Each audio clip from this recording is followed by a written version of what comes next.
a podcast to honor the gods. This better come with a sacrifice. Dave X Media.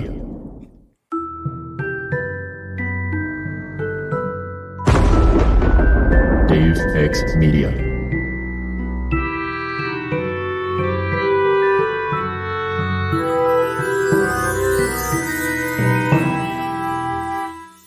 Welcome to the restricted section, in which I am breaking up with Harry Potter, and it's the most controversial breakup of my life, including that one time I dumped Ari so that I could start dating Matt, and all my friends told me that I was being a slut. In retrospect, who cares if I was being a slut? It was still a really dumb thing to do. If you haven't done the reading, don't worry, we did it for you. Here's what we're talking about this week. Harry Potter and the Half-Blood Prince, Chapter 19, Elf Tales. So, you know it's going to be a fucking good one, right? In which Cormac McLaggen knocks Harry Potter unconscious with a bludger. Gosh, that's never happened.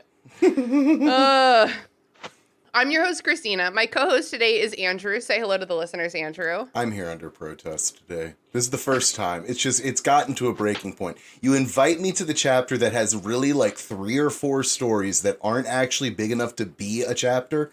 And so they just throw them all together. One of them includes Quidditch. One of them's about like, oh yeah, my friendly slave that I can use and his helpful friend. And then another one is just like, oh, we're going to recover in the hospital together just like buddies do. It's fucked up.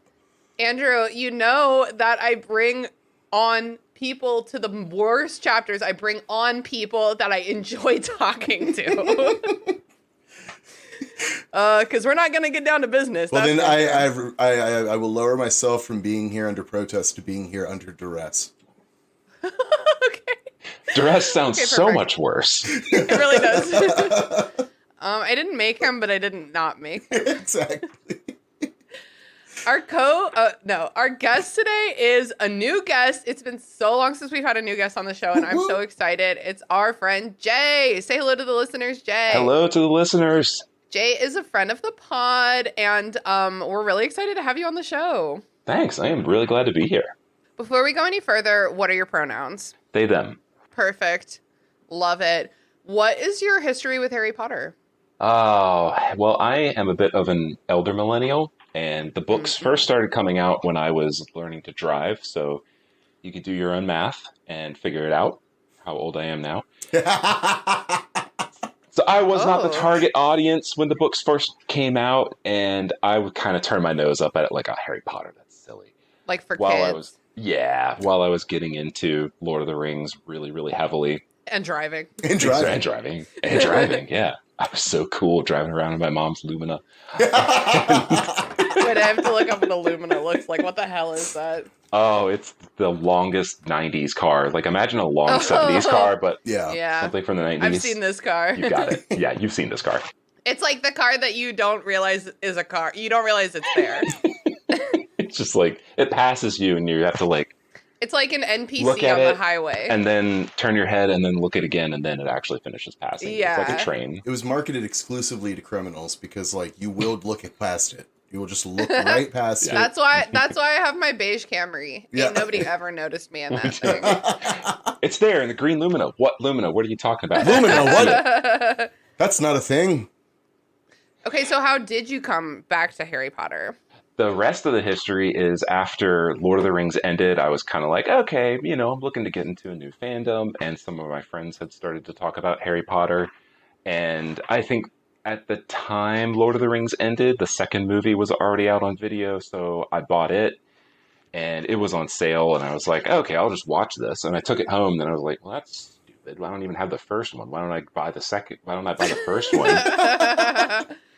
So I went back and I bought the first one, and then I watched both of them in a weekend, and I was like, this is actually pretty good. So that's incredible, because I think that those two movies would be kind of hard to watch without the nostalgia, because the acting is so bad.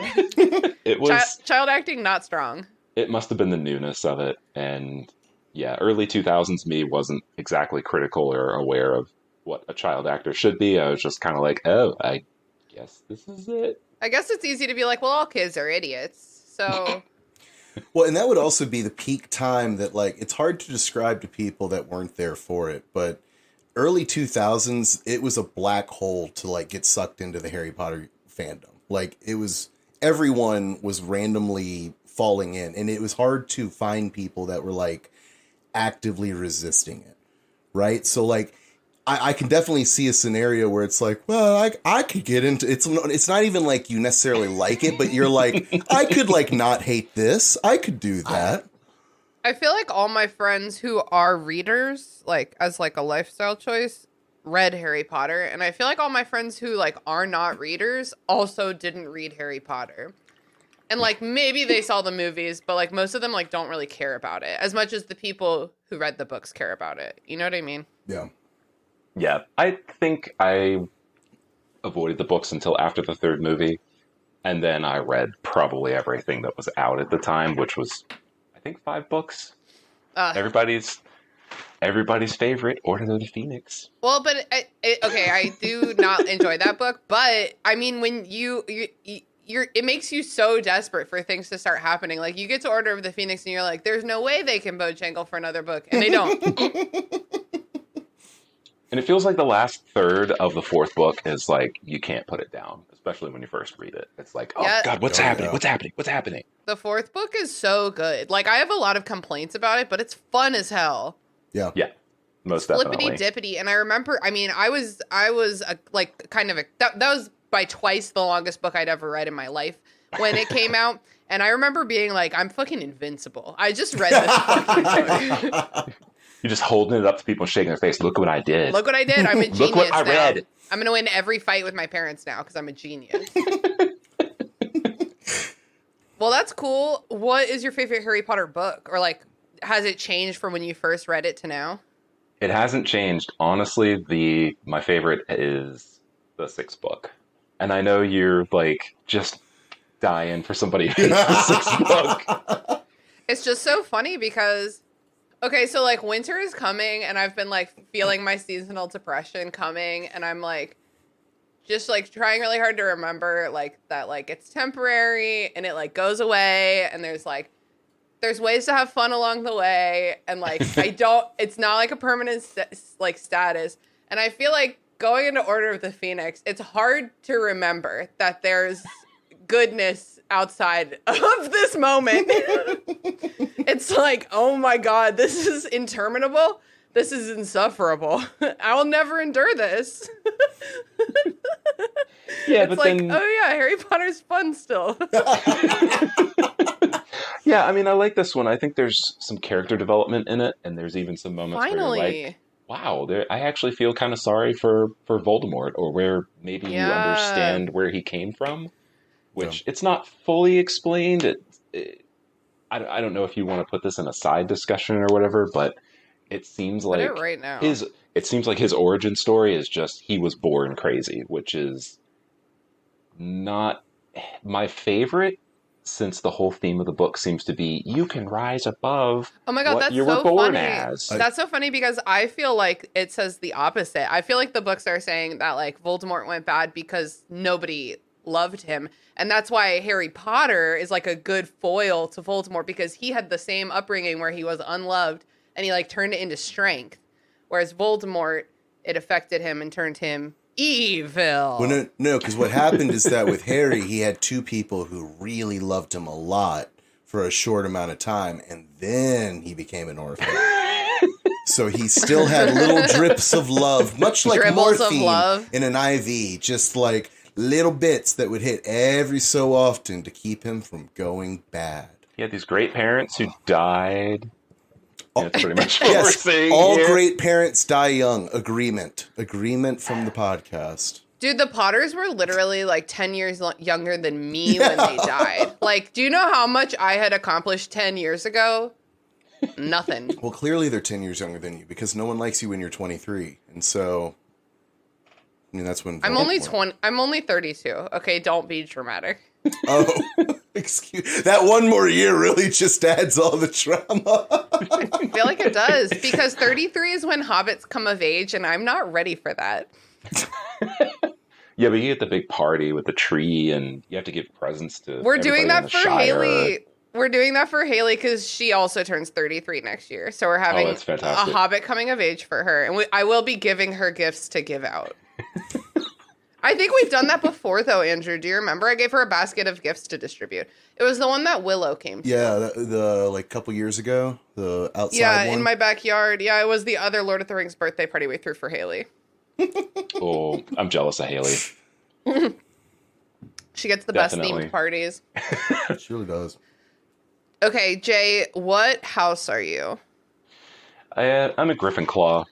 For the most part, Okay. every time I take the test, I land somewhere squarely between Gryffindor and Ravenclaw. And I it's feel like I've really- never met a Gryffindor in my life because I almost feel like they are inherently opposing ideals of like barging in without thinking and then like not barging and only thinking. Oh, I definitely barge in without thinking. I'm just like, yeah, I'll try that. Or I'll go talk to that person about this extremely sensitive subject without thinking about a tactful Oh my way God. to do it first. That's so But funny. then, My best friend is an investigative journalist and she has to do that literally all the time. And I think about it constantly. I'm like, she's constantly asking people for information they don't want to give her. And she's really good at it. Damn. She's just That like is a cool. likable bitch.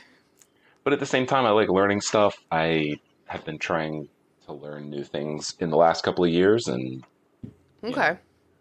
There we go. Okay, that's things cool. like philosophy and thinking deeply about things, which is a really, really asshole-ish way to talk about myself, I think. I'm just but- like really thoughtful. yeah, just, you know, exactly. Since the I'm just really unexamined sleepy, life bro. isn't even worth living, That's I right. figured I might as well start living. You know what I mean? That's right. That's right. Which house has modesty most in it? That's That's me. rested in, obviously. That's so funny because it's definitely Hufflepuff, but I am one of the most unmodest people I've ever met in my life. Okay.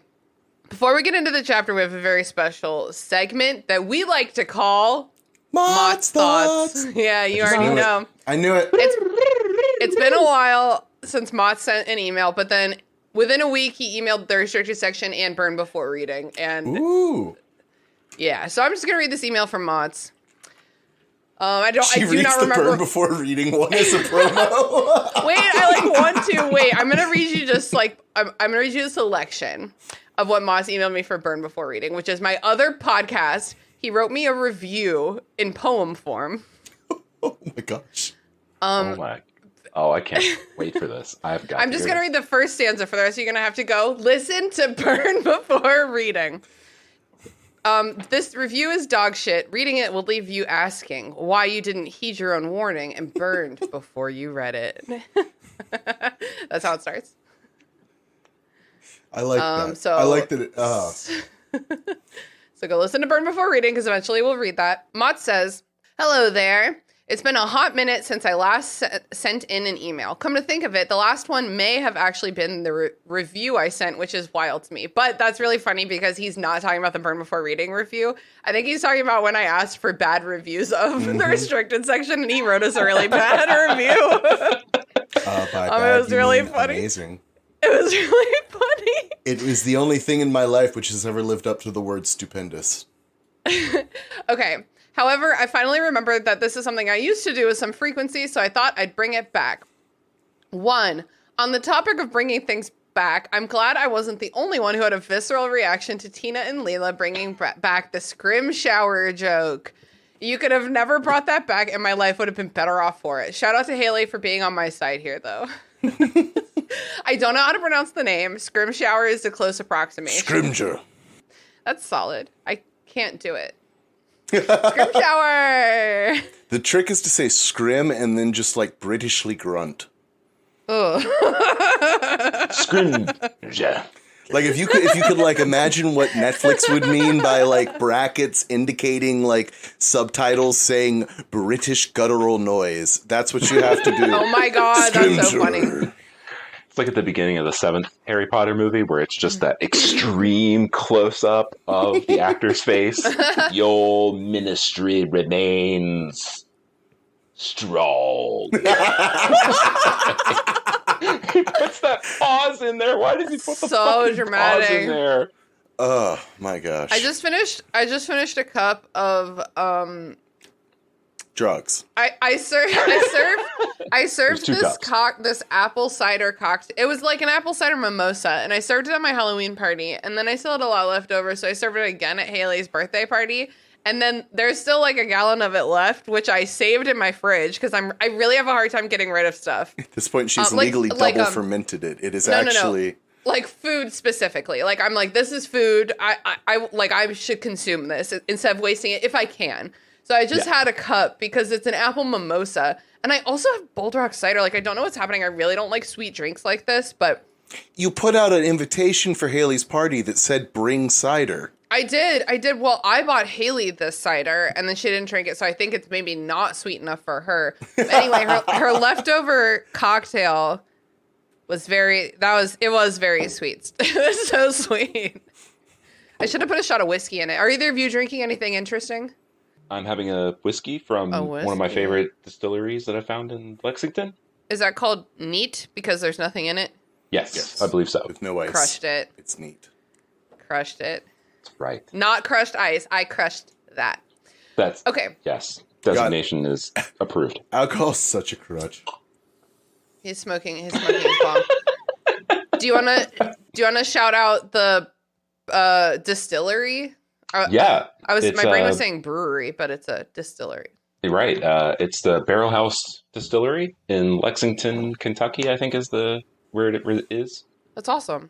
Very small distillery that I have never been able to find their products anywhere than like basically right there. I took a trip through and stopped through and bought a couple of bottles. So nice. Hell yeah. It's getting to be whiskey season. I can't really do whiskey when it's even a little bit warm outside. Yeah. All year is whiskey season. I'm sorry. It just is. Oh yeah, when this episode comes out, tomorrow's Thanksgiving. We don't care about that, but I just want you guys to know. I just want you guys to know that I know what day it is. Oh, Tina, we care about it. We just don't share our opinions on it. Yeah, I'm not acknowledging. You know how I'm acknowledging it? I'm acknowledging Thanksgiving by reading An Indigenous People's History of the United States by Roxanne Dunbar Ortiz. That's how I'm celebrating Thanksgiving, and you can too. All right. Anyway, I have to remember we're that. We're in the middle of Mott's email, but I got really distracted, and I just need everyone to know that I know tomorrow's Thanksgiving. Okay. Mott says too. Speaking of whomst, I already don't know who he's talking about because I Bojack. Oh, good God. Haley. Humst. Oh, it's Haley. Speaking of whomst, happy early when I'm writing this, but belated if when this is read on the podcast birthday, Haley. I don't know if you'll hear this, but if you do, I hope you had a fantastic one. I love you, and I miss podcasting with you. Mott, that is so sweet, and she will never, ever hear this. She doesn't listen to the show. Haley hates podcasts, as a reminder. She absolutely hates podcasts. Wait, she's been on multiple shows, right? She's been on, I think Twitter. She can tolerate podcasting. Oh, okay. I think she can tolerate that. I think there's also a part of her that doesn't want to hear herself to the extent that she's afraid. No, that's not what it is. From... She won't listen to anything. Well, doesn't her phone also not? Isn't there something where it can't? She got an iPhone 4. Yeah, and it's not actually able to download podcasts without freezing. Her phone at one point was so bad that when we worked together, me and Grace had to be like, Haley, if you want to keep this job, you need a better phone. I'm sorry. That's a lot to ask you to get a better phone, but this is ridiculous.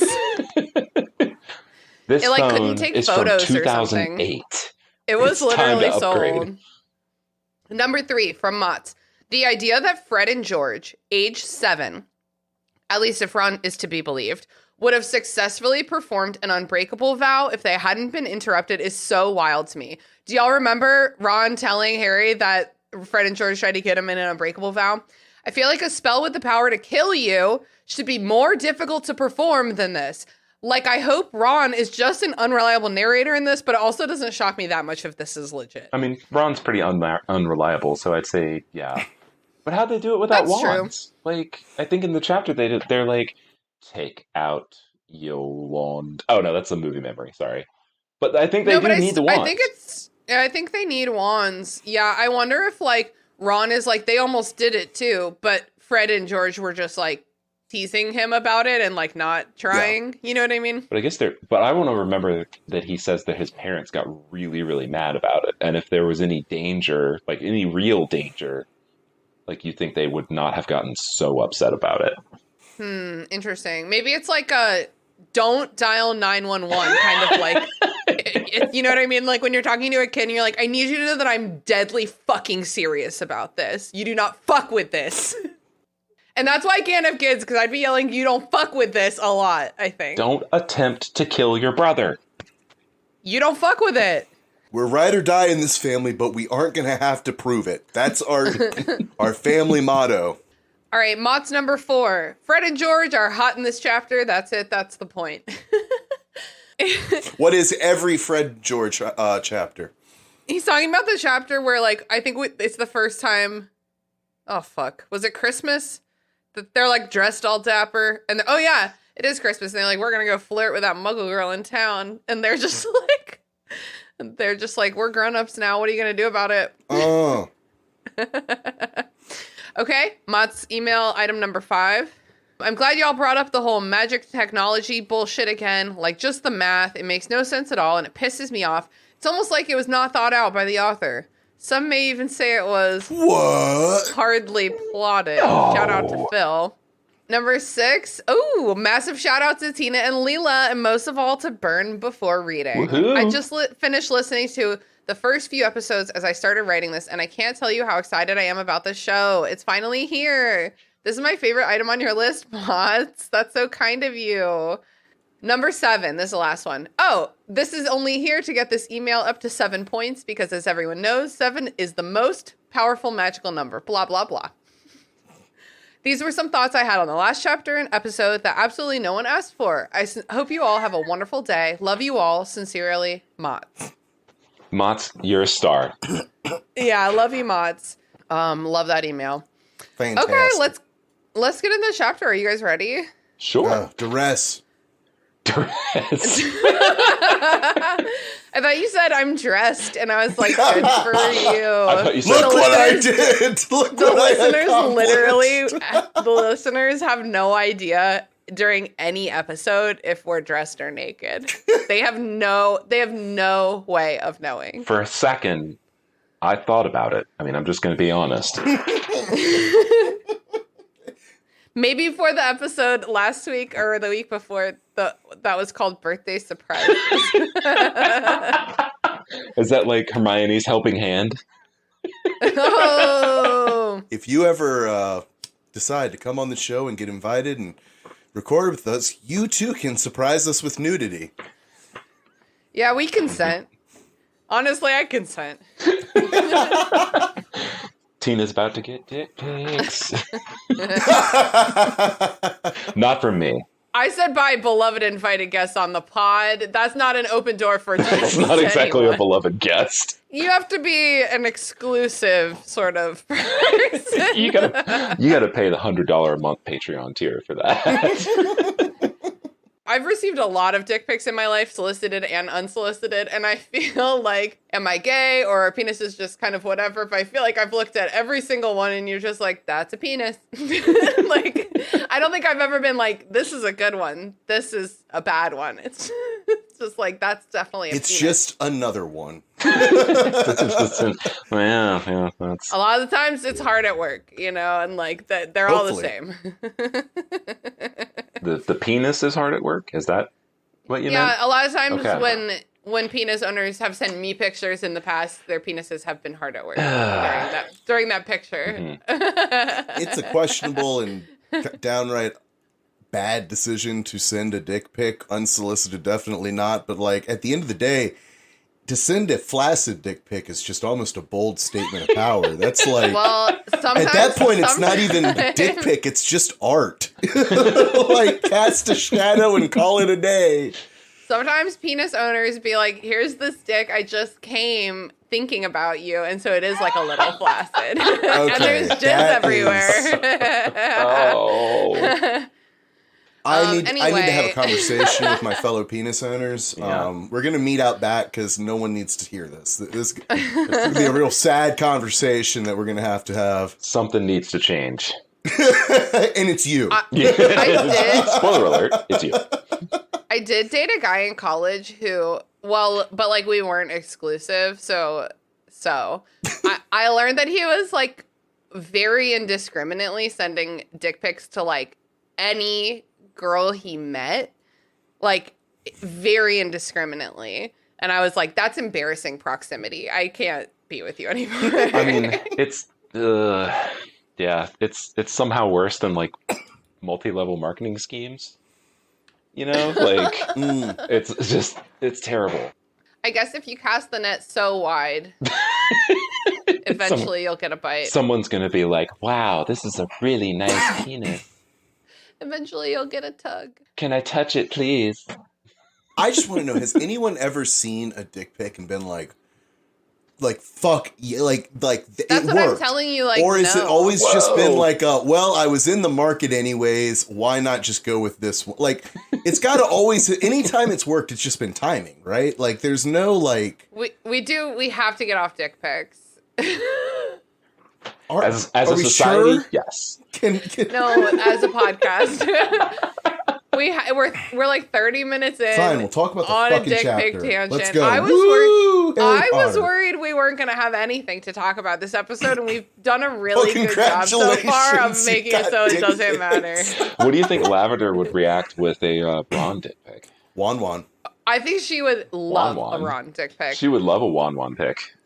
When I was a teenage girl, I was very flattered to receive a dick pic. Also, I don't think you could actually really do that when I was a teenager. I was gonna say, I don't think phones were that good That yet. feels with icky if it's reception. just like, hey, she's 13. Let me send this. No. Guys, that's she a sent me terrible 4 idea. pixels of nudity. Oh. I'm so happy. That's how I feel when pictures pop up on my Facebook from 2006 or whatever. Oh. I'm like, damn, I really thought this was a photograph. And it is not. Nickelback instructed me to look at this photograph, and I did. Apparently, I Okay, threw a let's- sheep at someone back then, and Let's start the chapter. Guys, I dare you to start the chapter with me. I double dog dare you. okay, all right. Well, now I guess we have to start it. And she double dog Okay. dares. The Weasley kids are all in the hospital wing with Ron, including Fred and George, popping up again.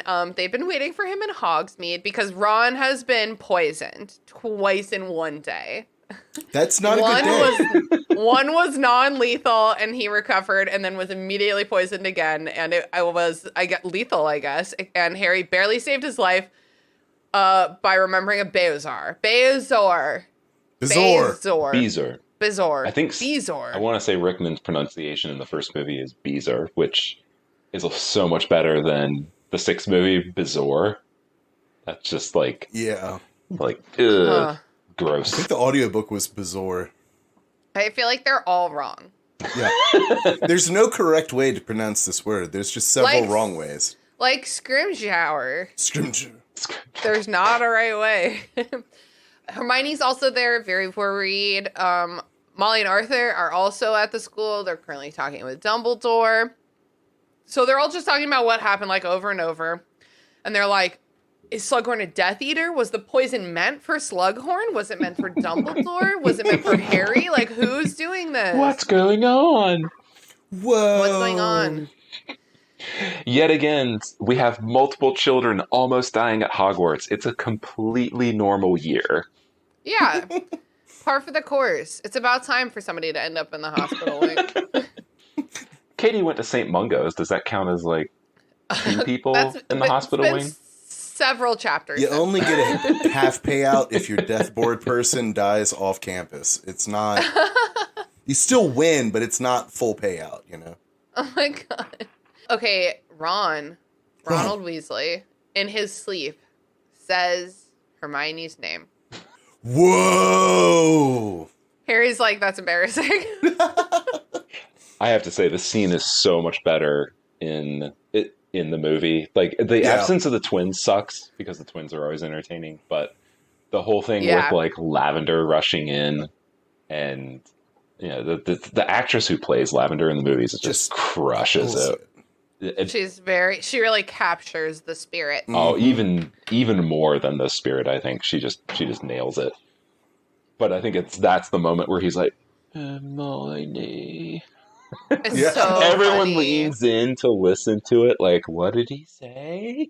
I love that trope in movies and books when someone mumbles something in their sleep and the person with them goes, "What was that?"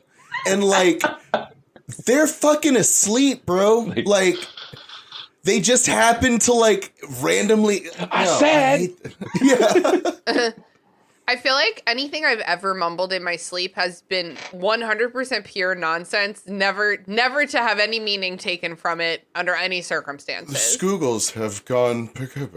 He could be dreaming that he's like fighting a dragon and the dragon is Hermione. Or he could be dreaming that like him and Hermione are like studying for a test.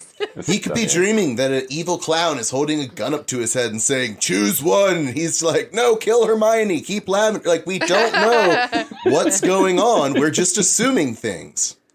The reality is he's had like 7 close friends outside of his family his entire life, and he named one of them. That's all that's going on, as far as we know. How does Hermione say her name in Potter Puppet Pals? Is it Hermione? Hermione. Is that right? Hermione. I think so. And wait, what is this? Potter Puppet Pals? Oh, I don't think I've seen. This would be like the time to throw up an intermission and like literally go watch. Well, no, because it's just for the stupidest joke that Ron's having a dream of Potter Puppet Pals. And so he's not just like muttering like Hermione. Ron It's like Hermione. Okay, I make myself laugh. Nobody else needs to laugh when I laugh. Okay, so Hermione starts drawing connections between Ron and Katie's attacks. Both of them should have been fatal, but they weren't, and neither one of them reached the person they were intended for. Kids got in the way as collateral damage, unfortunately. Children. Well, Whoopsie Hogwarts. daisies. It's just Hogwarts. It's what daisies. happens. That's so fun.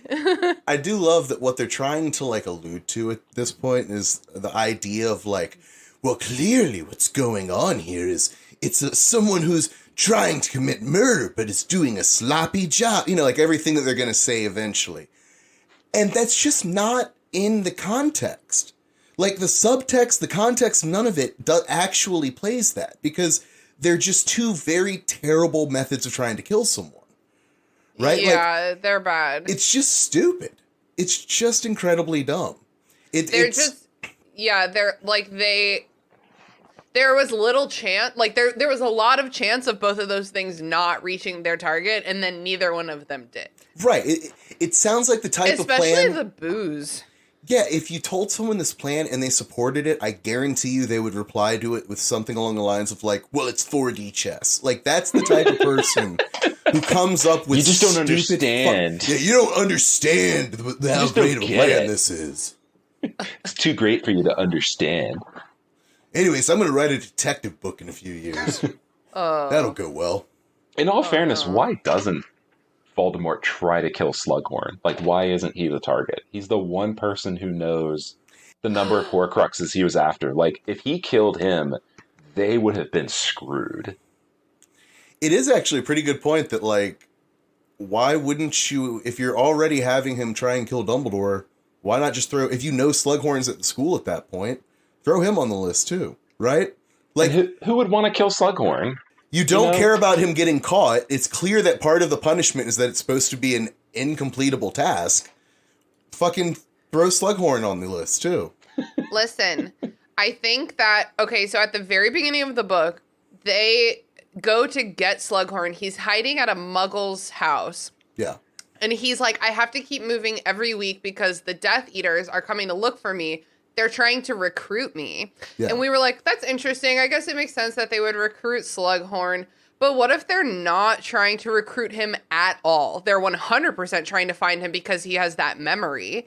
And that's another reason why Dumbledore was like, I got to go get this guy right now. Well, and there's also people that use the tactics of Voldemort. When they say that they're coming to recruit you, it's not an option of join me or not.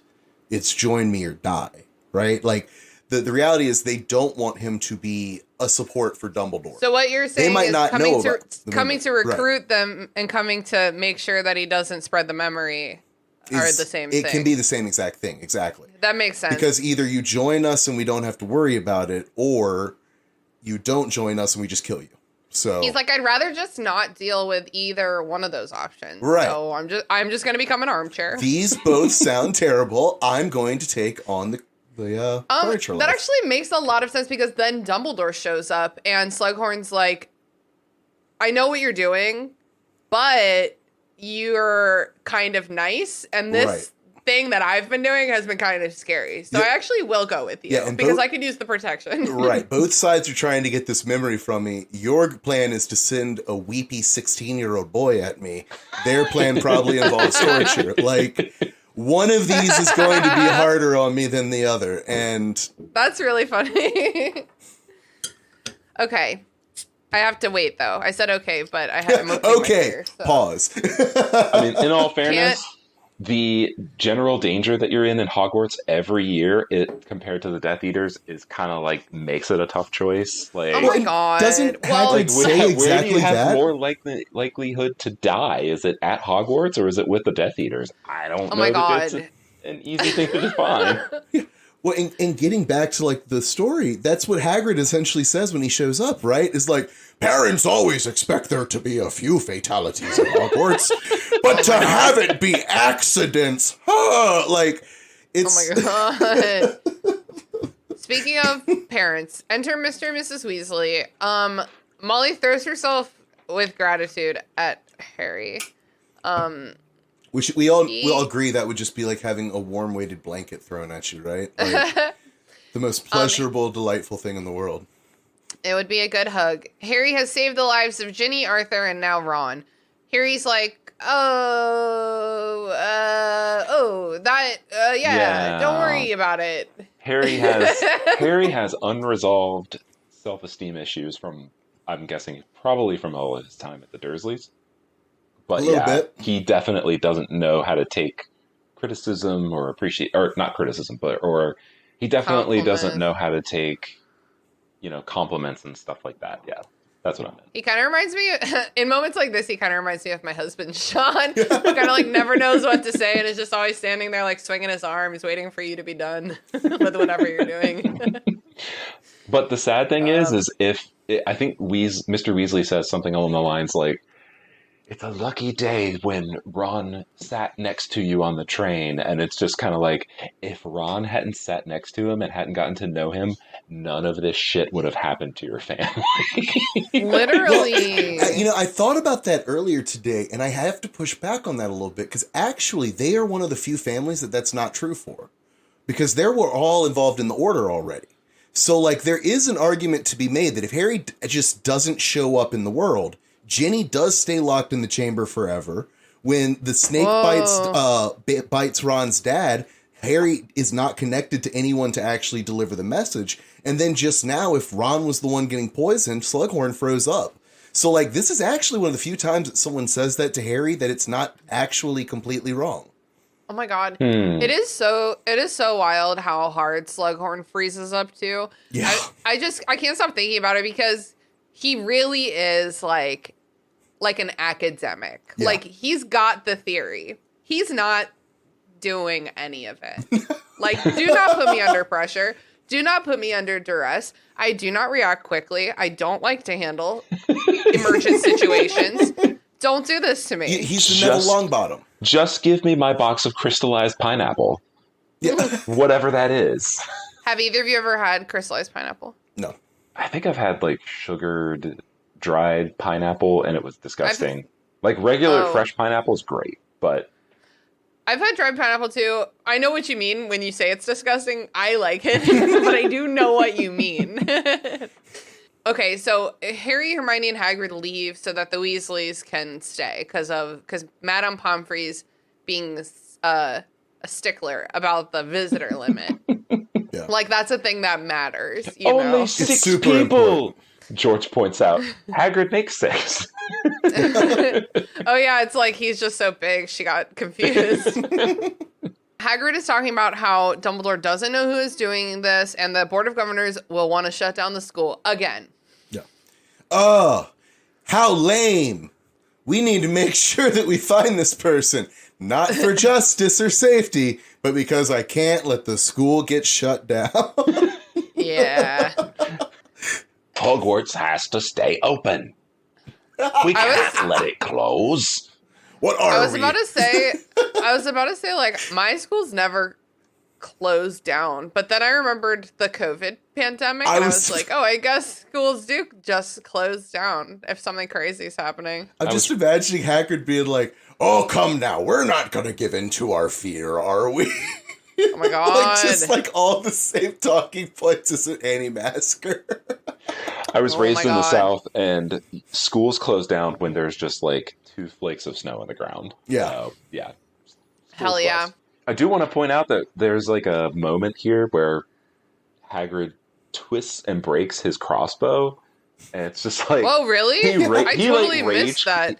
Oh, you know what? It happens after he reveals that he's overheard the conversation between Snape Yeah. and Yeah, which you can he cut that literally- part out and put it in where it belongs. if you No, wanna put that absolutely in. not. He literally is like, yeah, I heard Dumbledore is mad at Snape, and then he's like, why did I say that? We get the reminder that Hagrid is dumb for no reason. Well, there is a reason, but it's all the way back in book 1. And so then he breaks his crossbow in his hand. He breaks it in his hands like he's rage quitting with a controller. I mean, it's just Yeah. like, okay. He's like, That they is put me so to be in funny. charge of students, rip. You know, I'm an adult that can't control my emotions. I pressed A! Crack. That's so funny. I just got a PlayStation 5 today. Damn. Dang. I'm very excited about it. And here she is recording with us. What a weirdo. No, I know. Well, because, Sean has to... He's got a hyperfixate. I don't really want to be there. He asks me a lot of questions about things that I don't care about. Just set it up. I'll be back. I'm assuming he's playing it right now, or... I'm sure he is. He was like, which game should I play? And I was like, I have to record. Goodbye. I'm glad you're excited.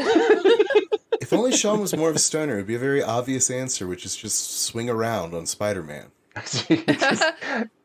Yeah, it does come with You Spider-Man. get to play heroine hero. You never catch that dragon. You just keep chasing it. So I guess he doesn't have a crossbow anymore. Because we've heard about his crossbow a lot. And Yeah. I think there's just the one. Why would you have two? Don't worry, I'm sure someone else in his party doesn't use theirs. Oh, yeah. I stole Haley's crossbow. So, Andrew, in D&D. We're talking about D&D. Andrew, Okay. did I break my crossbow? Yes. Or is that... You critical And then I failed twice in a row, and you broke your crossbow. I don't... Okay, so I really have a hard time remembering everything that happens in our D&D sessions. And then I stole Haley's crossbow. No, Haley was like, I don't use my crossbow, but I have one. Take this, and tossed So she you gave the it to me. crossbow. Yeah. And then, I'm funnily enough, mementoing myself. you then continued to miss. Yeah, I've been rolling pretty bad. I mean, I'm going to say that when you said you stole Haley's crossbow, I completely took that as a real thing that It's Haley a had. literal in real life thing. Like, Haley has She a would. crossbow. Yeah, makes sense. Makes sense, yeah. Well, how's she gonna defend herself in the bog? So, I said, state your name! Haley, are you pro-gun? No, but I'm pro-something. So Hagrid's like, "Oh, I shouldn't have said that," and Harry's like, "What? What were they? What was he mad about?" And Hagrid's like, "No, I won't tell you." And Harry literally uses... but you already But I'll told tell me. you. Just keep telling me. Yeah, Harry literally uses the defense of, or the charge of, well, you can't blue ball me, Hagrid. Like, come on now. You can't, already said it. You can't do that. That's not cool. And Hagrid's like, you're absolutely right. I'm an You're adult. right. Let me tell you this whole story that I wasn't supposed to see.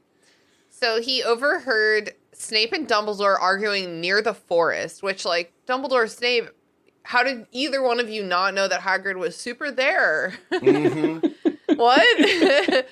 Okay, and he overheard them arguing about how perhaps Snape doesn't want to, quote, do it anymore. Is this a breakup? I've really just not been happy. I don't think I can do this anymore. Exactly. I feel like we are two me's again, and I just don't. It's not me. It's not Me. It's you. Oh, wait, no, hang on. I had that completely backwards. It's not you. It's me. But I think that I think Snape would be saying it's you, though, because of the choices you're making. I don't want to do this. Because we know that they're talking about the plot for Snape to ultimately kill Dumbledore at the opportune time to save Draco Malfoy's soul. I'm watching Once Upon a Time, and when Snow White does one bad thing, the fucking evil queen takes out her heart and is like, there's a black speck upon it. You're turning evil now.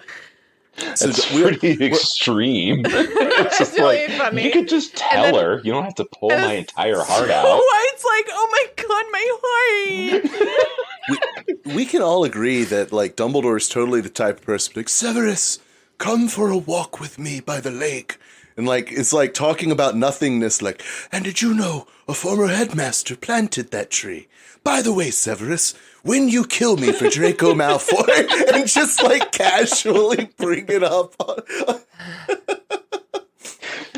Albus, I'm thinking maybe I don't want to do that anymore. Did you see that Chudley Cannon score that goal in overtime? That was crazy. By the way... When it's time for you to kill me, in my life. I feel like I'm picturing this conversation by the woods. Like, imagine it filmed. You know how on, like, a reality TV show when two people, like, walk off really hard from, like, where you're supposed to be so that they can, like, talk and the cameras are, like, chasing them. And the lighting's, like, not always good. Like, that's how I picture it, is, like, Snape and Dumbledore just, like, walking off into the forest and the cameras are just, like, running around following them through the trees. They're just the Kardashians walking around.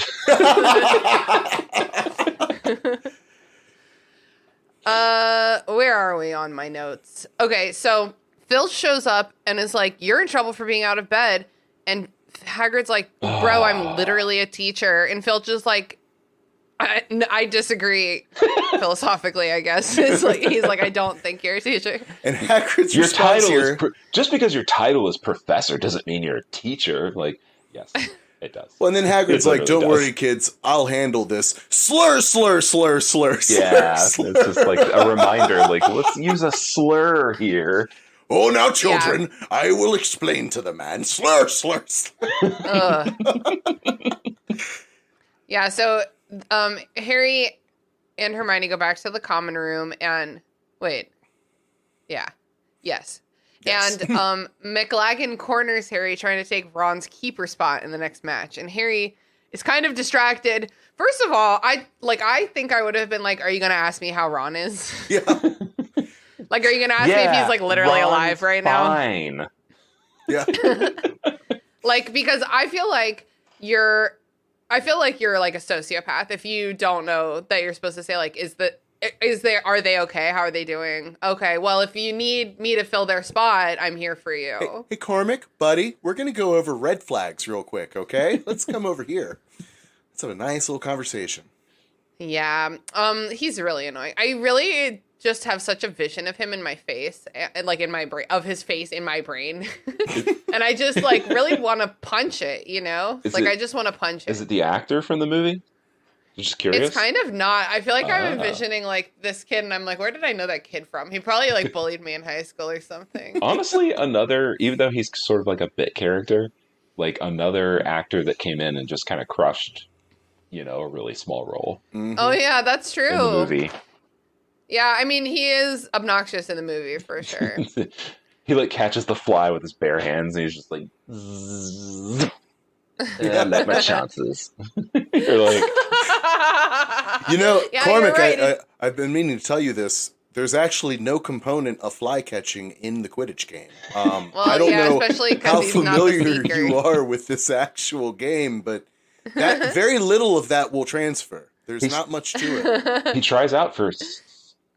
Oh, no, maybe that's a movie memory. He tries out for Seeker instead of for Keeper. Cormac? Yeah, I think so. I don't think so because it was Seeker seat was never like up for like Harry just has. Okay, that. maybe that's like a nothing memory that I have. That's just completely wrong. wrong. Yeah, you invented that. You're getting creative. I did. Yeah. We call that a remix. Nelson Mandela's still in jail, isn't he? No. So there's like a passing of time, time is passing, whatever. Harry is getting distracted from Quidditch, the only thing he's ever loved, by his new obsession, Draco Malfoy. Oh, it's not his new obsession. He's been obsessed with Draco for 5.5 books. I feel like for the first time ever, it's gay, and he is like, I do not care who knows it. Like, I am so obsessed with this guy. I feel like the last time Harry was this obsessed with Malfoy, he was too young for it to be gay, because it was just, they were children. And I feel like it just, like, isn't this intense. I feel like this book, he's like, I only have eyes for Draco Malfoy. Because he's in love. I think you're absolutely right, but I think there's also a component where he, like, needs people to tell him how wrong it is. He has, like, a kind of a little weird thing there where it's like, I need you to tell me that it's wrong. This love, this attraction that I have for this man. Tell me it's not okay. I'm just waiting for the fanfic about the monster in his chest that purrs whenever Draco is being... Oh my god. Not the beast in Guys, his chest. it's actually a really cool symbology that the author used here. Do you guys think it's a lion in his chest? Oh, a griffin. Wait, lion? Griffin? Wait, what's the griffin? Part it's eagle. A lion, right? Part eagle, part lion? I think. Yeah, it's part eagle, part lion. No, but Gryffindor is a lion, right? A Gryffindor is a student in the Gryffindor house. But their mascot is the lion. It's not a griffin. Gryffindor lion, yes. Okay, yes. Thanks. Oh, I always thought it was a lion. Gryffindor griffin. It's the stupidest, because Ravenclaw is a raven. But no, Gryffindor is a lion. I actually think Ravenclaw is an eagle. Or an eagle, yeah, excuse me, you're right. Yeah, so yeah, they're both wrong. We're both different for no reason. Because remember in the movie versions, McGonagall does the whole thing about, and the men shall pounce like a prance around like a male lion, or some weird-ass line like that. Weird dancing dance scene. Instruction, But that doesn't have anything to do with the houses, though, does it? Well, and I think later in this book, or maybe at the beginning of the next book, Ginny makes some joke about someone having asked if Harry had a lion tattoo on his chest. Yep. Do you remember that? Yep. And Luna wears that lion head piece thing that she made to game. So it is a lion, which is, it could have been a griffin, you know what I'm saying? Anyway, Draco Malfoy. And then, so Ron's in the hospital wing still. Harry's just like living his life. And it's hard for him. McLaggen keeps trying to talk to him about Quidditch, and Lavender keeps trying to talk to him about Ron, and he's like, I hate both of you so much. First of all, it's like Lavender seemed rather perturbed that no one thought to tell her that Ron was in the hospital wing. And it's like, oh, do you think she was fucking perturbed by that? I would fucking lose my mind if my boyfriend was just like MIA and I found out that he got hurt fucking like 18 hours ago and nobody told me. Like, fuck that. That's fucked up. Of Harry and Hermione and the family, like, that's fucked up. Somebody fucking tell me what's going on. That is clearly them sending a message whether or not they realize it, right? That's like... I know, and it's so mean. They might as well, like, all be wearing mafia suits and look at her and be like, oh, I'm sorry, I guess the message only got away to the family.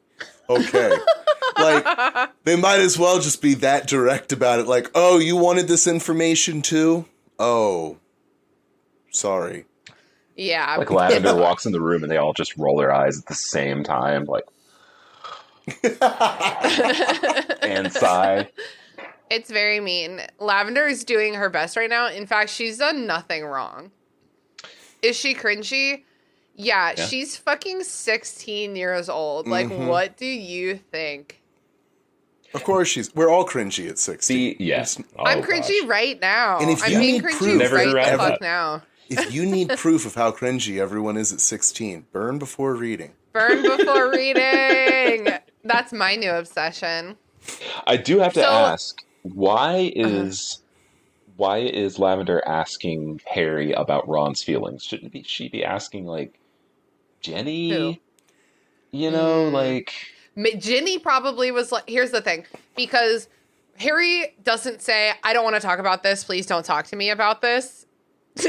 Yeah. Ginny probably did. Well, and also there's probably a side of her that assumes that, like, Ron would be like, Harry, who's been asking about me? Or, like... I guess I was who's thinking been- about it like, what girl is going to ask her boyfriend's guy friend I about feel like what I they would. feel? Okay. I think she's trying to, like, win him over by showing how much she's, like, asking about him and being like, I care for him, Harry. Yeah. Can't you see? By the way, feel can't like- you tell him how much you like me as your girlfriend now?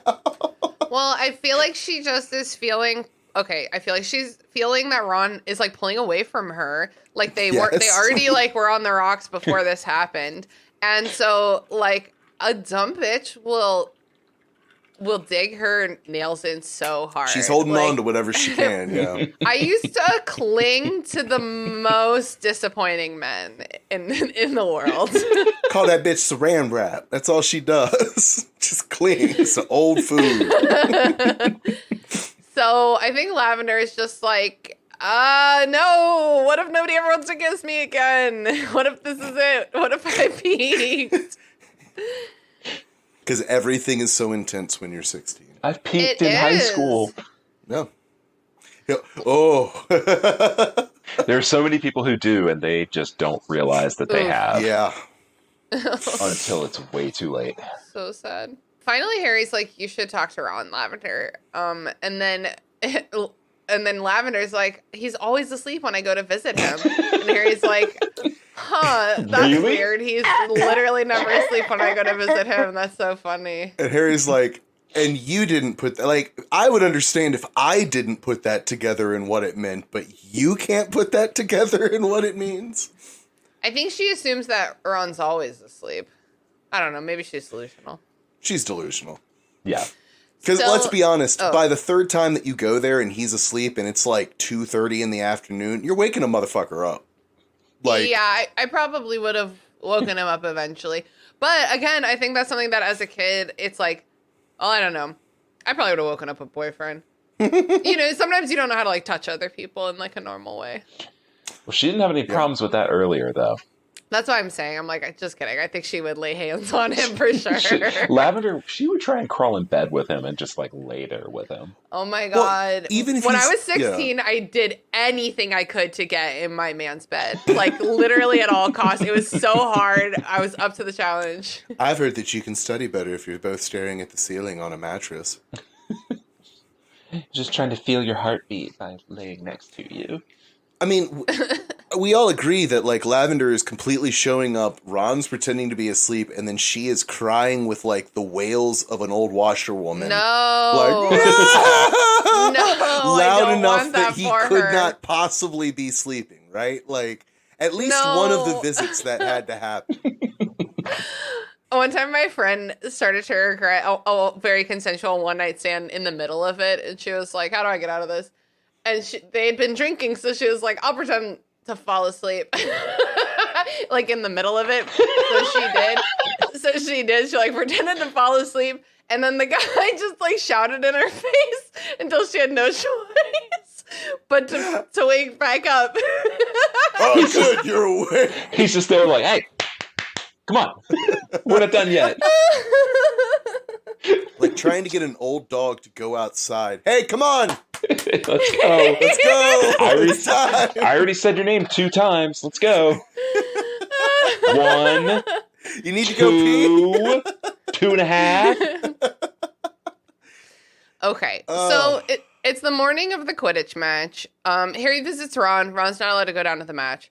And Harry's like, you need to stop fucking pretending to be sleeping when Lavender comes to visit because she's annoying me. And you can, if you want to dump her, because I can be emotionally mature when I'm talking about other people. Because I'm really good at giving out advice, just not good at taking it. Mm-hmm. In honesty, that's actually growth for Harry. Yeah, yes. I see a lot of growth for Harry in this book. He's really a man of action. He's man of actioning. Oh, then he man of actions down to the Quidditch pitch. Oh, he almost man of actions himself right back off the Quidditch pitch. On the way down to the pitch, Harry encounters Draco with 2 girls he doesn't know, and he's instantly jealous. Did anyone else? I like the way you said that. I genuinely felt like uneasy with the way that this was written. The way that like the two girls are constantly referred to, not by house, not by age, not by anything other than two girls. Two girls. It's just kind of creepy. Well, it says they look grumpy. And like they don't want to go with them. Like two grumpy girls don't want to hang with Draco, but they're just two grumpy girls. That's what I'm saying. Like it just sounds weird, man. It's not. I mean, Harry, I just think, is not even looking at them. He's laser focused on Draco. And he's like, who are these fucking skanks? Are these your whores? Who are they? So are these girls, we know from reading the rest of these books before the All fairy spoilers day, all the time. we know that this is Crabbe and Goyle, and they've taken polyjuice potions so that they can be like subtle about lurking about together. They have been standing guard for Draco while he's been in the room of requirement repairing the vanishing cabinet. So are these girls from the school, are they like taking out these kids when they are impersonating them and putting them in a closet a la Chamber of Secrets? Or are these like muggle girls? It's never. See, that's the thing. We don't know because it doesn't ever specify what house they're from. If they're from a house, it just says no details. Two girls. Why do they even need to transform? Like, why can't it just be Crabbe and Goyle? I think because of like when they're standing in the hallway outside of the room of requirement, being Crabbe and Goyle is sketchy. Also, yeah, I think the implication is they would get different ones every time, right? So that that makes it like even always harder. Probably the same two girls. They're probably just two random people that were obtained. And wouldn't Harry have noticed Crabbe and Goyle standing outside the room of requirement on the Marauders map on multiple occasions? I feel like it's... I wonder if it's meant as that. We don't need all I that wonder magical thinking, Bobby Boucher. No, listen. I think it specifically says... Harry noticed Crabbe and Goyle hanging out without Draco more. I feel like he sees them on the map. They're together. Draco's not there. He does not even look at where they are. Right. But I feel like that's them standing guard. Which even when they're hanging out together. Harry's paranoid. That's like one of his like low-key traits throughout his life is he's fairly fucking paranoid. And he going to not notice that they are right by the room of requirement every time? He's a big dodo brain. He didn't notice Peter Pettigrew sleeping with Ron. Peter Pettigrew. Little lump of a boy. Hey, it's not spoken, but when Fred and George gave him that map, they made hard eye contact and were like,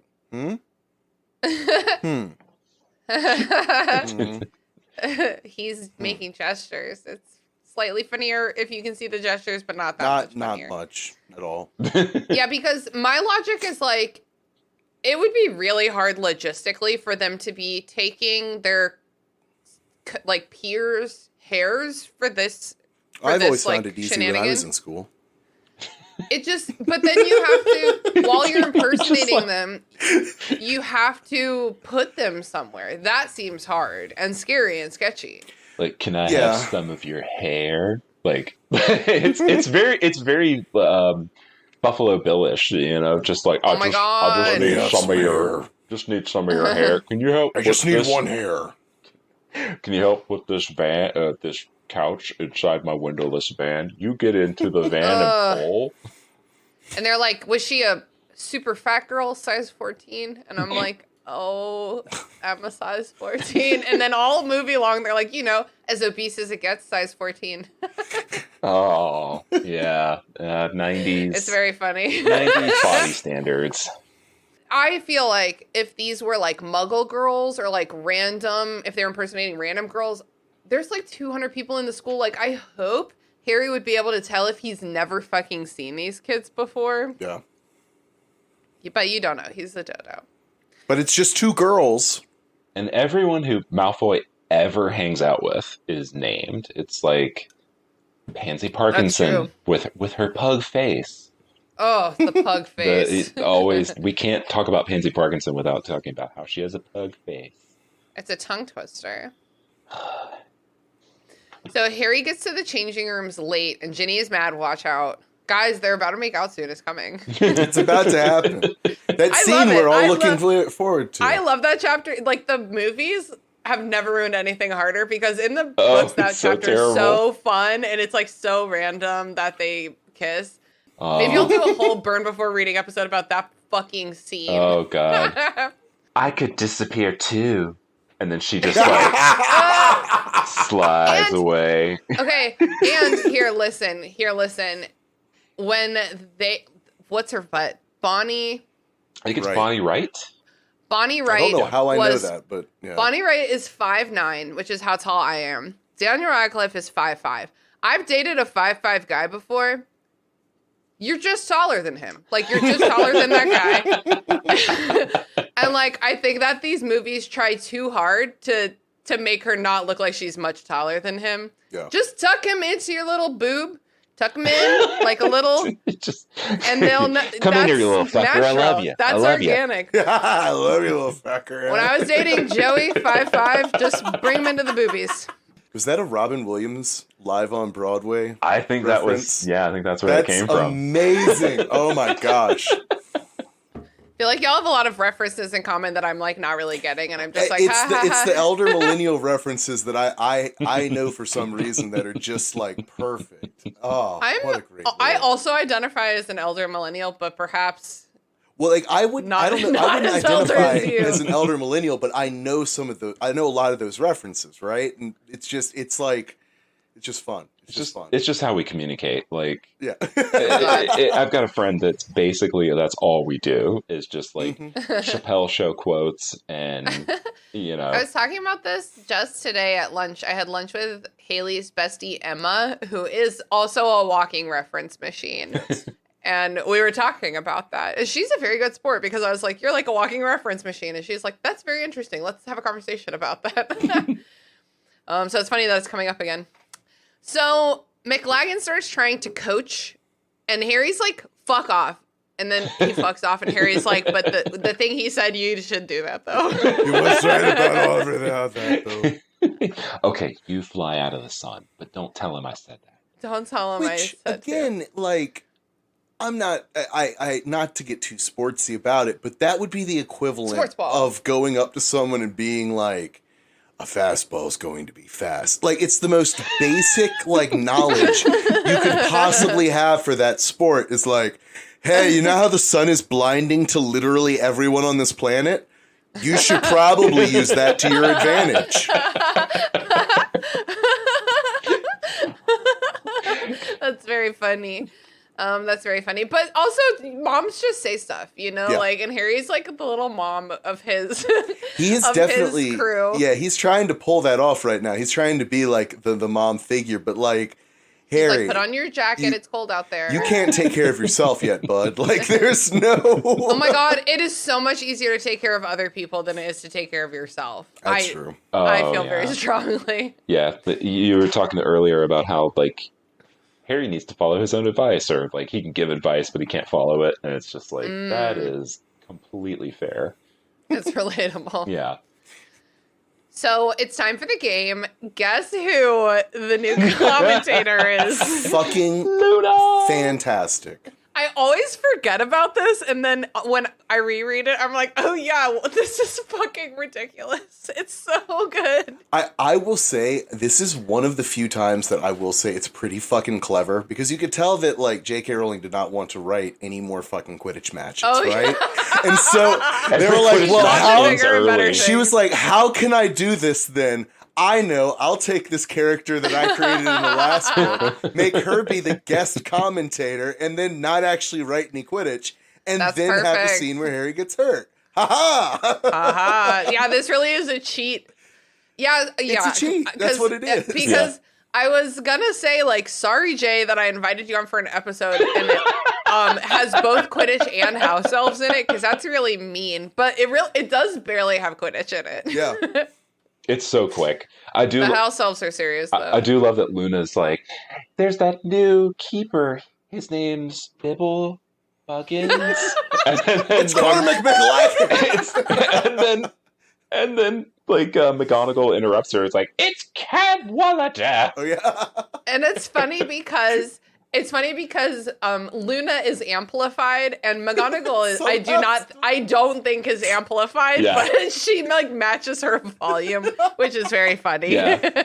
Because they mentioned that the entire audience laughs, and it's just like... This is actually really clever. Like, if McGonagall and Luna commentated together, that's a good dynamic. That would be so fun. That would be a great variety show. Just McGonagall and Luna. She doesn't know anything. Luna Lovegood does not know a single thing about Quidditch, and she doesn't care at all. I do feel like if I was trying to commentate sports ball, this is what it would be like. Like, I feel like it's like they're running around. I can't really see. And there they fly. They're kind of in like the middle near sky. She is not. Anyway. She is not taking it seriously at all. It's just. It's crazy. It's that scene from the IT Crowd where it's just like, that one has passed the ball to that man over there. And then he passed the ball again to another player. And then Ed apparently deserved a round of applause. Okay, so then they'd be like, zip, zap, zoop, and they're flying around. And the flying with the brooms and the stuff. Zip, zap, zippity bat. And McLaggen is being annoying, and he's like captaining, and he's also trying to show everyone else how to play their positions. And honestly, Not a good idea. I was thinking about in the murder mystery game that I wrote for the Discord server last month. Oh, that was so fun. I feel like I might have based the character I wrote for Phil off of Cormac McLaggen, because I wrote him as an intern who like very who would try to do everyone's job like better than them, but would always fuck it up. That's kind of what Cormac's doing here. So he's like, that's not how you bludger. Here's how you bludger. And he fucking bitch slaps a bludger into Harry Potter's face. Harry's world goes dark and he wakes up in the hospital wing. It's very surprising and I think, frankly, very funny. It's fantastic. It genuinely is good. It's so unexpected. And then he like opens his eyes and Ron's like, hey, what up? So, like, my guy. So, like, what happens here? Do they have, like, somebody else play keeper? Or not keeper, but seeker? Like, is there a just a JV squad? Do you know how sometimes you just get, like, a feeling, and then you're right, and you're like, I'm psychic? I feel like Ron, when they heard that they were bringing someone, when he heard they were bringing someone into the hospital wing, he was like, that's probably Harry. And then it was Harry, and he was like... Well, he was listening to the match. Knew it. He was listening to the match, right? Fucking nailed it. Oh shit, you're right. I did forget about that. That's why I think Ron's so fine with the loss, is because he heard like everything going on. First of all, he heard it all through McGonagall and Luna, right? So like he's hearing the craziness that is that commentary. And then somehow they start talking about like Cormac McLaggen grabs a beater bat and Ron's like, the fuck you say? You think like, yeah, Luna's like, oh, Cormac's grabbed a beater bat. Oh, he seems to have knocked Harry unconscious. Yeah, that's a shame. Harry's a friend of mine. I like Harry. He's very nice to me. He appears to be falling off his broom, probably to his death. Oh. Anyways. He took me on an adventure last year. And, like, Ron's just sitting there like, holy shit, what the fuck? And then on the way, when they're bringing Harry up to the hospital wing, he's still getting the match, right? Like, while that's going on, he's still hearing, like, and they scored again. And again. Oh my God. Again. But it's all Luna. It's all Luna being like, Luna. And they scored another goal. They kept playing the game. Yeah. I hope that someone was like, okay, I'm the seeker now, because I don't think their benches have two depth chart, 2 positions deep of a depth chart. Yeah, that's the thing. There's only the 7 kids that are on either house team that's ever talked about. If you think about it, though, they have 3 chasers, and having a seeker is kind of important to winning the game. So I feel like you would want to make one of those chasers a seeker. But the chasers are like the goal scorers. Yeah, well, and there's this throwaway line at some point about how there's like 762 rules to Quidditch or something like that. So I'm sure that there's some stupid-ass rule about, like, you can only play one position at any time. So like the Ferengi rules of acquisition or something? Exactly, exactly. Like, And then, like, I'm sure, like, probably what would happen is fucking Seamus Finnegan or some bullshit would jump in from the stands and be like, oh, I can do it, Harry, and, like, grab a broom and just start flying around in street clothes. That's my headcanon. Okay, so Harry wakes up in the hospital wing. Ron is there. The sky is dark. The game's over. He has a fucking cracked skull.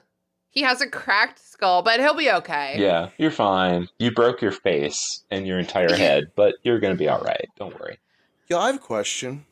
In a world where you can, like, staunch, like, fucking cut off limbs in one move and, like, people that have terrible, like, broken bones, they can be healed in a second. Why do you have to stay overnight in a hospital wing with, quote, a turban of bandages over your head? Like, can't you just heal the bone and, like... Because plot. Ta-da? Because plot. Maybe there's brain stuff going on. I mean, I think we talked about this in the Discord, didn't we? I do not remember what we talked about there. There's that moment in the chapter where they're learning to disapparate, where I think Susan Bones splinches herself. And it's like, it's not like 7th book where Ron splinches part of his arm. Her whole ass leg is left behind. Yeah.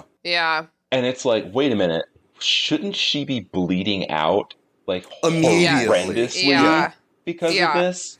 Like Tarantino levels of spurting. Like 300 levels of blood spurts. Like, but it just didn't make sense. Because in the 6th book, it does seem kind of like maybe it's comical. Because the dude who is teaching them is just like, splinching is when random body parts are left behind, and it's fine. Like, he puts her back together like she's like it's nothing, like she's a Barbie doll.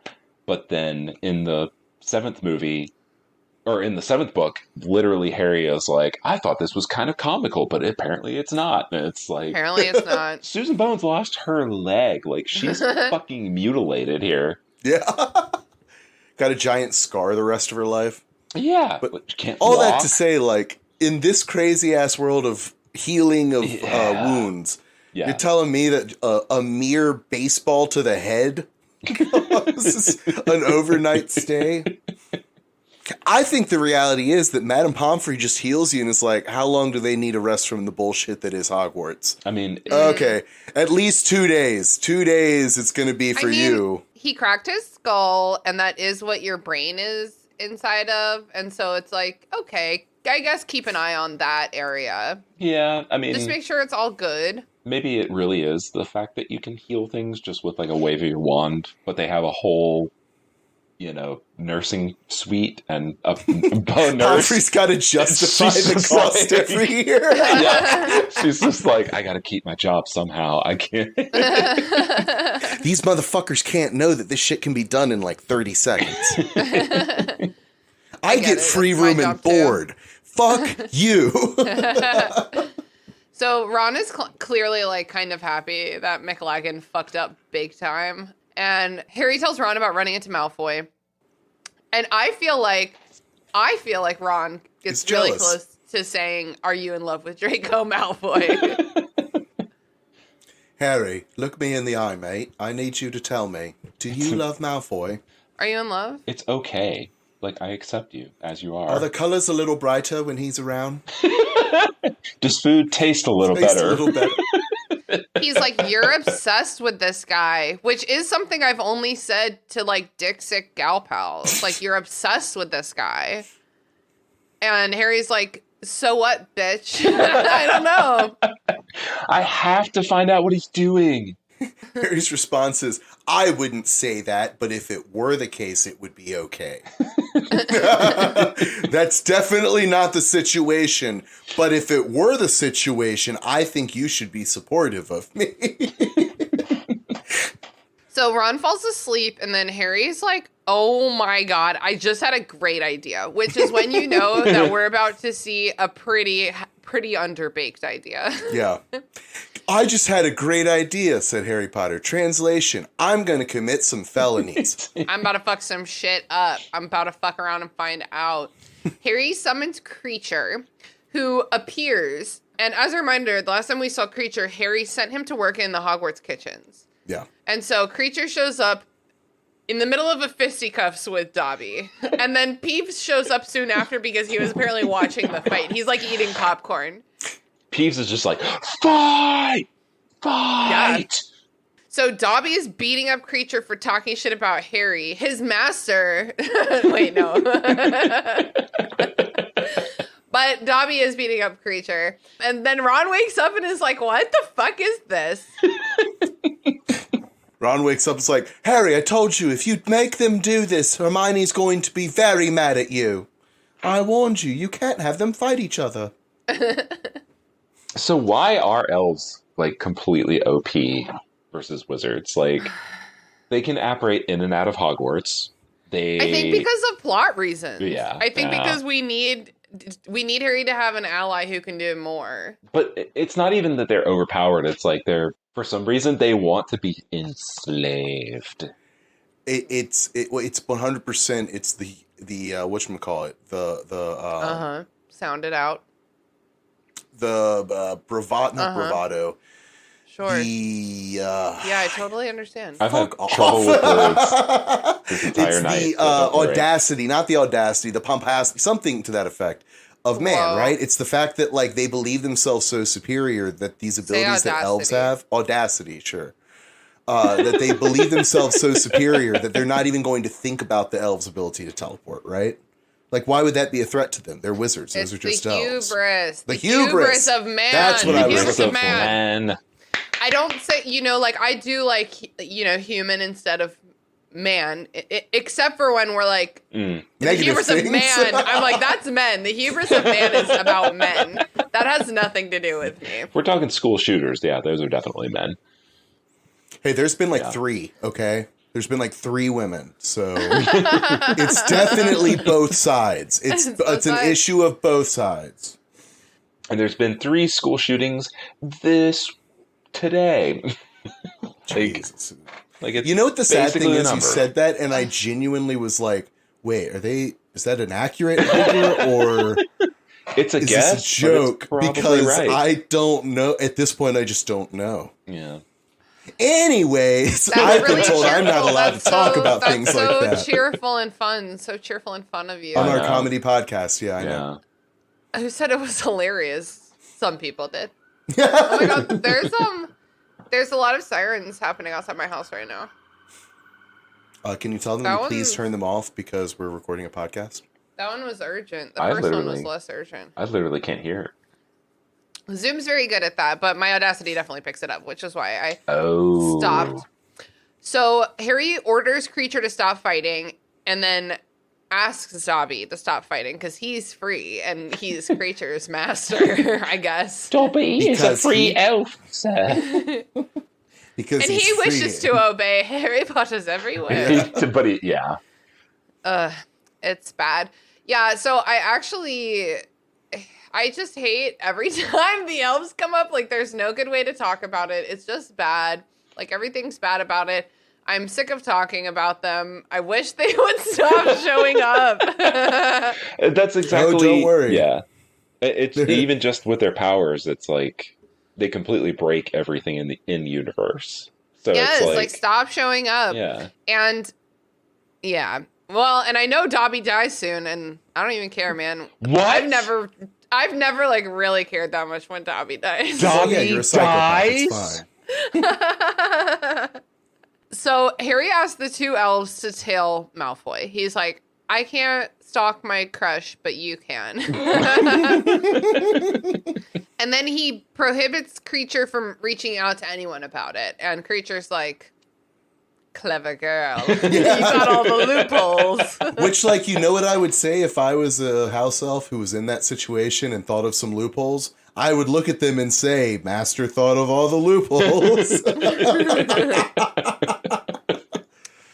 Yeah, so we all just feel really good about the species we subjugate right now. And we're all just making sure that they have work to keep them busy. It's really bad, and we know you like work. We know this gives you skills for later and later. Yeah. We're going to teach you skills so that you can earn money after we're no longer enslaving you. Well, couldn't you just stop enslaving me? No. No, then you wouldn't learn the skills. Right. That's where you learn the skills. Right. Okay, well, I'm we have glad to we had this talk. Let's move on. It's great that people from Florida decided the rules for elves. We have to end this chapter on a positive note, so let's all go around. Jay, what was your favorite moment in this chapter? Oh God, it probably the Dobby and creature fight. Just kind of, I wish that I had been able to see that on screen. And there is a mention where it's like, Creature said that he would do something to Master, but we never found out what it was because Dobby's fist sunk into Creature's mouth and knocked out half of his teeth. It's just like, oh my God. Okay. It's very metal of them. Andrew, what was your favorite moment?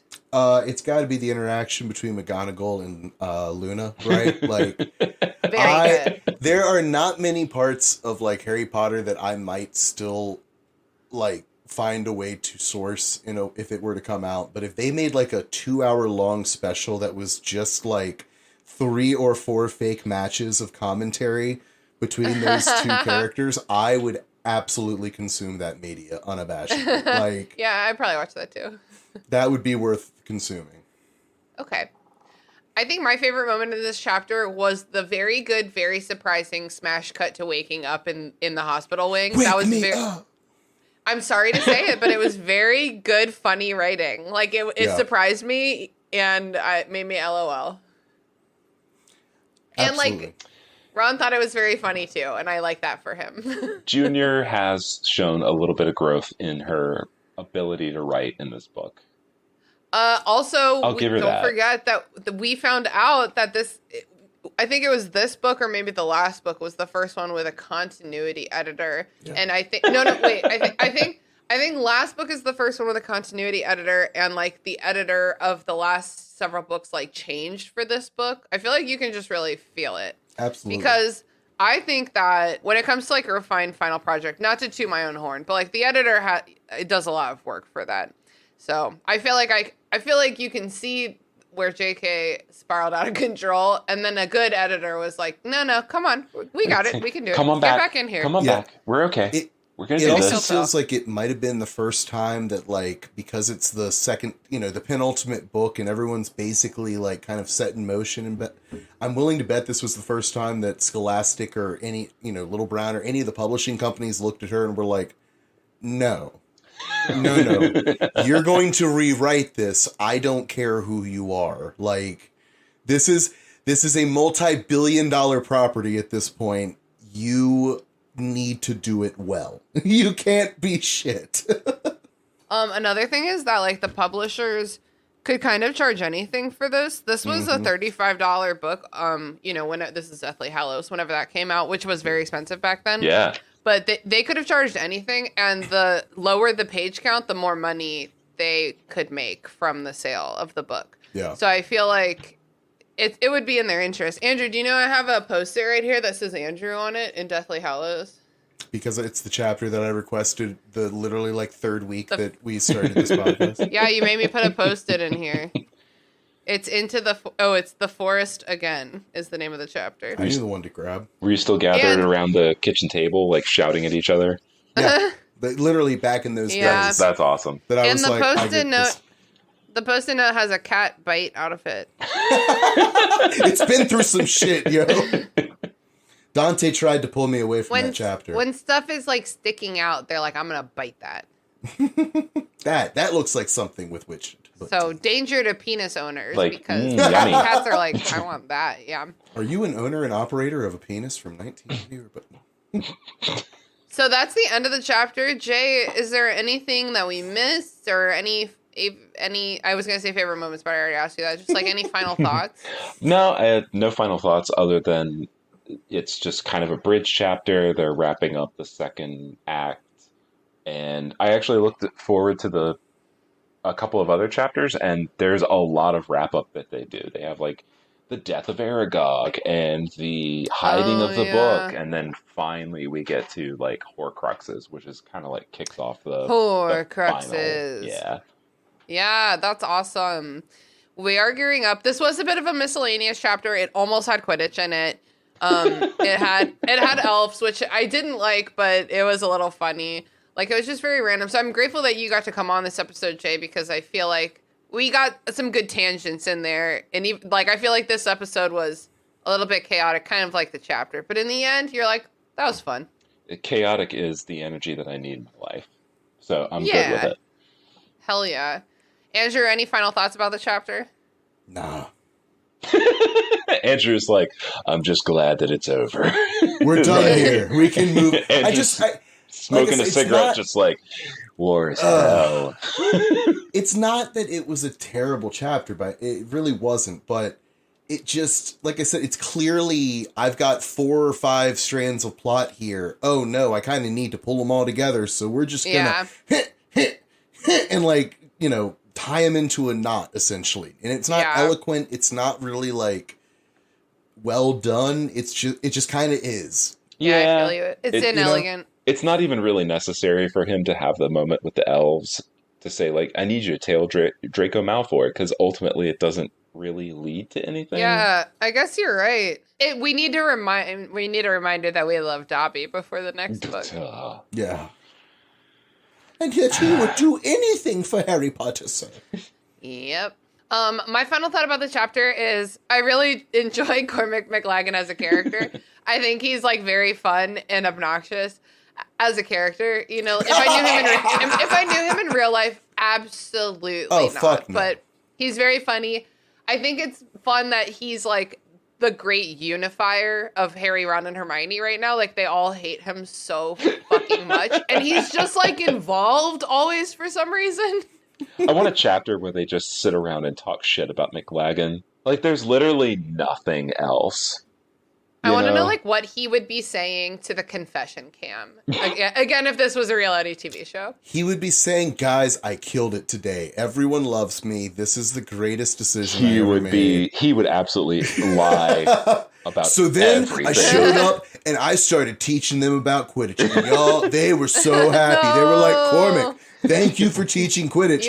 Please don't do it too hard. And then I was like, Hermione, I want to fuck. And she was like, I'd like to fuck you too, but not right now. And I was like, that works for me. Wow. When we landed after the Quidditch match was done, the other team was like, hey, could you give us some pointers? Because you're just awesome, man. And I was like, yeah, fly out of the sun. And they were like, what? And I was like, no. Nope, leave your joke. You landed the joke. You gotta laugh. You end it there.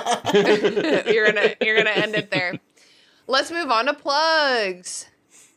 Jay, do you want people to find you on the internet? People are welcome to find me on the internet, but I don't do much there. I am Lord of the Chain Rings _ in between all of the words on Instagram. Is that Can I ask you like what's your username Chain smokers about? And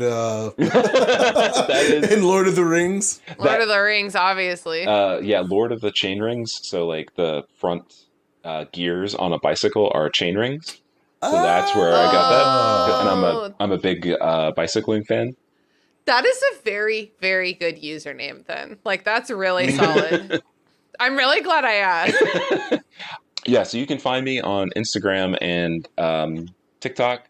I have like 2 videos on TikTok, but they're both of my dog, and he's awesome. Yeah, so you that's should 100% good. And yeah, otherwise, no, I'm not really super active. I'm trying to like tune down on Facebook. Do less. But crap like that. But you can find me on the Discord. I am definitely in the Discord. Woo! For as little as $1 a month, you too could be friends with Jay.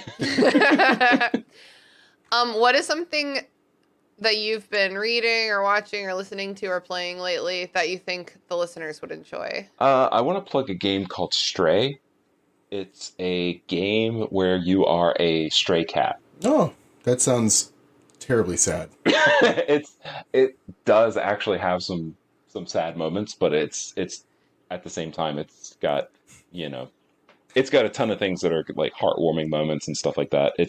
Think about Untitled Goose Game, but with a cat. I love Untitled Yeah, Goose Game. It's so silly. Wait, I'm sorry. I was on a run today, and in the park next to my house, and the geese there are a gang, and they really scared me. And I went so far out of my way because they were like spread over like a gray area, and I was like, I tried to go through them, and I got too scared, and I backed away, and I went around. They're like spreading their wings, and they're just like honk. Honk. You want to fuck with us? No, it's a little bit more directed than that. Like, there are specific things that you have to do to move the story forward, but it's basically you are a stray cat, you are lost in this city trying to find your way out, and there are like these, instead of humans, there are like robots around that you are kind of picking up the history of the city from, and they will help you out in various things, and it's got this. You are a cat, like. It's not like an anthropomorphic cat. You are a cat on four legs. So all of the environments and all the puzzles are designed for that. Like, one of the early puzzles in the game, the only way to go forward is you have to go down into this room through a skylight. So you have to jump up on the ledge, and there's a paint can up there, and you as the cat are just like, boop. Like, yeah, like doing the cat nudge. Yeah, you have to knock it down and break the window. That's wonderful. I feel like that game would be amazing in VR, right? Like first person point of view as the cat. Yeah, that's fun. Like you're way down low. But yeah, that's basically what it is. Awesome. And it's got this cool like electronic ambience type soundtrack that's really vibey and really chill. It's sort of like Half-Life 2, but not like spooky ambiance. It's just like chill ambiance. So awesome. Yeah. Thanks so much for that recommendation. Sure. Andrew, what are you plugging this week? I literally had it, and then it like flew out of my head as soon as you said those words. R.I.P. Oh, Baldur's Gate. Oh, are you playing Baldur's Gate too? I'm really glad we waited for that. That Baldur's was really Gate a 3. unique plug. I have been playing it, and it. You know, I forgot where I read it, but somewhere someone made a comment to the effect of like, do you want to play D&D, but your friends are already in a D&D group with you? Well, then let me give you an option. And I was Andrew, like, that's so funny. That's really funny. Perfect for me. Yeah, I've been playing fantastic. it too, so I love it. Yeah. I'm going to play it too because we just got our PlayStation 5 today. And I have it on PlayStation 5, so if you ever want a multiplayer. Oh my God. Yeah. Wait, first let me figure out how the controller works. That's perfectly fine. I just got it. That's perfectly fine. I really enjoy it. It's super fun, but it's bringing out like my worst D&D qualities as well, because I will get mad at the computer for like making an incredibly difficult fight that doesn't seem fair to me.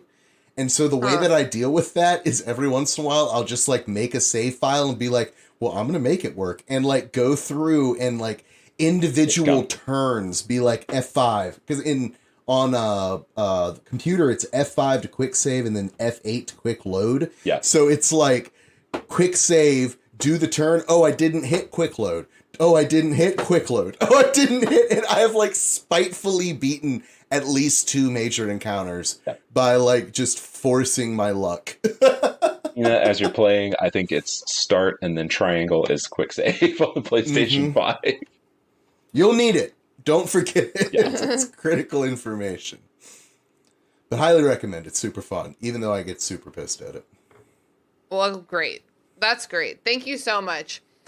I've been your host, Christina. You know where to find me. And this week I'm going to plug the Long Way to a Small Angry Planet by Becky Chambers. Huh. Crushed it. It's a bit of a hard title. It It's like if you wish your book was one very heartfelt season of a workplace comedy set on a spaceship, then this is that book. There's no plot, but it's like little scenes, and they're very good. Yeah, they're vignettes. I love that description.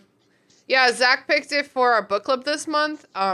You two can fucking join the book club if you're just come to the Discord like I told you to. And yeah, I had a really good time with it, so I recommend it. Nice. Jay, thank you so much for coming on the show. Thank you so much for asking me to be here. It was such a pleasure. I'd love to come back anytime.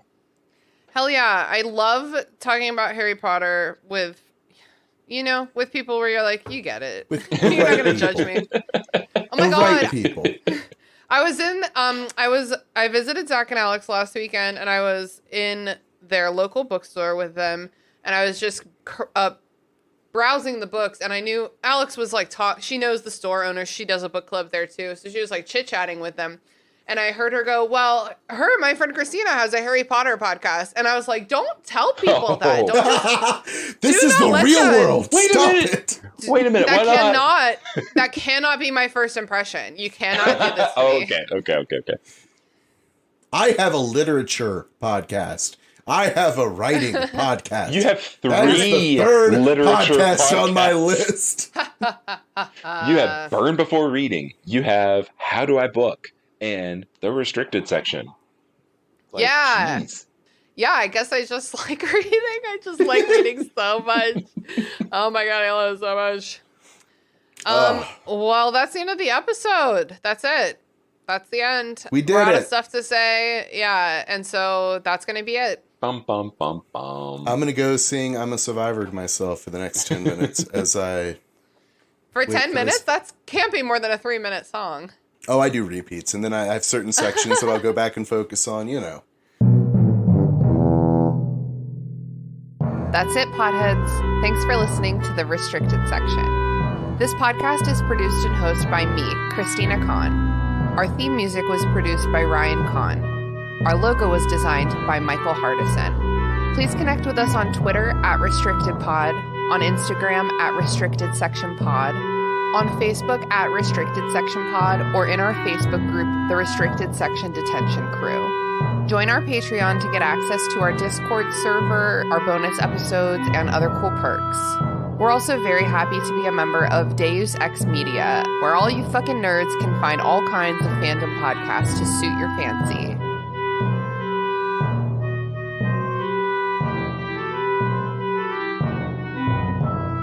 I'm Christina Kahn. And I'm Leela Hilton. And this is Burn Before Reading, the podcast about shiterature. We're here to examine the terrible writing we did when we were younger.